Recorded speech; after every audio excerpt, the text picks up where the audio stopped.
Hello friends, मैं Janaki Nishad advocate एक बार फिर से आप सभी के अपने पसंदीदा यूट्यूब चैनल ला एजुकेशन जीके में स्वागत है। दोस्तों, आज हम बात करेंगे महिला आरक्षण के बारे में। महिला आरक्षण विधेयक क्या है, इसमें क्या क्या लिखा गया है, महिला आरक्षण बिल कब लागू होगा और यह केंद्र शासित राज्यों में कितनी सीटों पर आरक्षण मिलेगा, महिलाओं को क्या भागीदारी होगी सांसद में, विधायकी में, ये सभी बातों को मैं डिटेल में चर्चा करने वाला हूं। तो दोस्तों, वीडियो के साथ लास्ट तक बने रहें और दो फ्रेंड चैनल पर नए चैनल जो सब्सक्राइब करें। दोस्तों, वीडियो को शुरू करते हैं। तो संसद की नई इमारत में कार्यवाही मंगलवार से शुरू हो गई थी।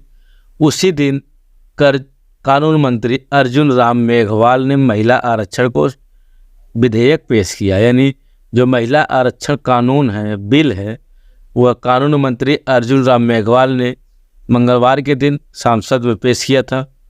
इस विधेयक में संसद और विधानसभाओं में महिलाओं के लिए 33% आरक्षण का प्रावधान किया गया। यानी अब कोई भी महिला 33% आरक्षण के साथ सांसद या विधायक बन सकती है। महिला आरक्षण बिल पेशे में जो संशोधन होगा, 128वां संविधान संशोधन विधेयक पेश करने के लिए किया गया है। यानी 128वां संविधान संशोधन में इस विधेयक को लाया गया। बात करेंगे क्या है इस विधेयक के प्रावधान। विधेयक के क्या प्रावधान है? विधेयक में कहा गया है कि लोकसभा, राज्यों की विधानसभाओं और राष्ट्रीय राजधानी क्षेत्र दिल्ली की विधानसभा में 1/3 सीटें महिलाओं के लिए आरक्षित होंगी। दोस्तों, यहाँ पर लोकसभा आप समझ चुके होंगे, सांसद, राज्यसभा, राज्य की विधानसभा मतलब कि विधायक, और राष्ट्रीय क्षेत्र दिल्ली की विधानसभा 1/3 सीट। इसका मतलब है कि जो केंद्र शासित राज्य हैं, सिर्फ दिल्ली की ही बात की गई, बाकी की बात नहीं की गई है। तो हम इसको समझेंगे कि इसका मतलब क्या है कहने का। इसका मतलब है लोकसभा की 553 सीटों में से 181 सीटें अब से महिलाओं के लिए आरक्षित होंगी। अब से मतलब कि जब लागू होगा ये तब से, लेकिन पहले 543 में से 181 सीटें महिलाओं के लिए होंगी। यानी कि 33% आरक्षण लागू होगा। पांडुचारी जैसे देशों में अभी तक इसका कोई प्रावधान नहीं किया गया है, यानी पांडुचारी में आरक्षण नहीं है। लोकसभा और राज्यों की विधानसभाओं में अनुसूचित जाति SC और अनुसूचित जनजाति ST के लिए सभी के लिए सीटें आरक्षित हैं। राज्यसभा, लोकसभा के लिए SC ST के लिए सीटें आरक्षित है। इन आरक्षित सीटों में से 1/3 सीटें अब महिलाओं के लिए आरक्षित की जाएंगी। यानी जो SC ST में पुरुष भी आ जाते थे, लेकिन अब उसमें से 1/3 सीट महिलाओं के लिए भी आरक्षित की गई है। लेकिन OBC के लिए ऐसा कोई प्रावधान नहीं है। कब प्रभाव में आएगा यह कानून? लोकसभा की 131 सीटें SC ST के लिए आरक्षित हैं। महिला आरक्षण विधेयक के कानून बन जाने के बाद इनमें 43 सीटें महिलाओं के लिए आरक्षित होंगी। 131 में से 43 सीटें केवल महिलाओं के लिए आरक्षित होंगी। इन 43 सीटों को सदन में महिलाओं के लिए आरक्षित कुल सीटों के एक हिस्से के रूप में गिना जाएगा।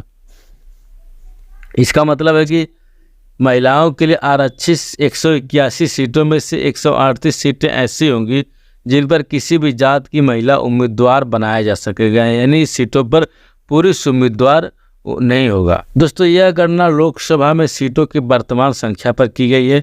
परिसीमन के बाद इसमें बदलाव आने की पूरी संभावना है। यानी परिसीमन के बाद सीटें कम बेसी हो सकती हैं। कब प्रभाव में आएगा यह कानून? सबसे पहले संसद के दोनों सदनों, लोकसभा और राज्यसभा को इस विधेयक की 2/3 बहुमत पास करना होगा। यानी संसद में दोनों सदन, लोकसभा राज्यसभा की 2/3 बहुमत चाहिए। इसके बाद जनगणना के बाद परिसीमन की कवायद शुरू कर दी जाएगी। यानी इसका क्षेत्र का बनाना शुरू कर दिया। परिसीमन में लोकसभा और विधानसभा क्षेत्रों की जनसंख्या के आंकड़ों के आधार पर सीमाएं तय की जाएंगी। दोस्तों, पिछला अगर देशव्यापी परिसीमन 2002 को देखें तो 2008 में लागू किया गया था। 2002 में हुआ था परिसीमन और 2008 में लागू किया गया था। परिसीमन की प्रक्रिया पूरी होने पर लोकसभा और राज्यसभा विधानसभाओं के भंग होने के बाद महिला आरक्षण प्रभावी हो सकता है। अभी ऐसा लग रहा है कि 2024 के लोकसभा चुनाव से पहले महिला आरक्षण बिल लागू होना संभव नहीं है। यानी कि जो विधेयक लागू महिला आरक्षण आया है, यह 2024 के चुनाव में बिल्कुल भी लागू नहीं होगा। महिला आरक्षण बिल केवल 15 साल के लिए ही वैध होगा। इसको जान लीजिए कि महिला आरक्षण बिल केवल और केवल 15 साल के लिए होगा, लेकिन इसकी अवधि संसद द्वारा आगे बढ़ाई जा सकती है। यहाँ ध्यान दीजिए आप नोट कि SC और ST के लिए आरक्षित सीटें भी केवल सीमित समय के लिए ही थी, लेकिन इसे एक बार में 10 साल तक बढ़ाया गया। अब बात करेंगे छोटे राज्यों में आरक्षण कैसे होगा, यानी सीटों का बंटवारा छोटे राज्यों में कैसे होगा।